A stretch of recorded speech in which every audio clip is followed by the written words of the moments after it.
இந்த வேலை இல்லாத காலங்களை ஓட்டுறதுக்கு யூனிவர்ஸே ஏதோ ஹெல்ப் பண்ணுது போல இருக்கு. ஸோ நான் ஒரு ரீல்ஸ் ஒன்று பார்த்தேன். அதில் வந்து 30 days 30 topics ரைட்டிங் சேலஞ்ச் ஒன்று இருந்துச்சு. ஸோ இதை பார்த்துட்டு எனக்குள்ள ஒரு ஃபீல் ஆச்சு. ஏன்னா நானும் ஒரு 2-3 லைன்ஸ்லாம் எழுதி வச்சுட்டு நாமளும் ஒரு பெரிய கவிஞர், பெரிய லெவலில் கவிஞர் ஆயிடுவோம் அப்படின்னு சில நேரம்லாம் ஃபீல் பண்ணியிருக்கேன்.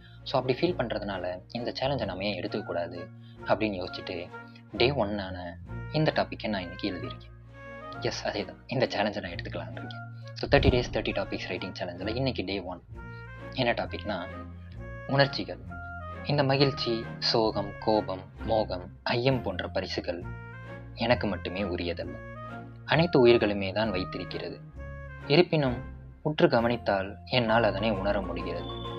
என் வாழ்க்கை நடைமுறை தான் அதை உற்று நோக்க காரணமாக்குகிறதா?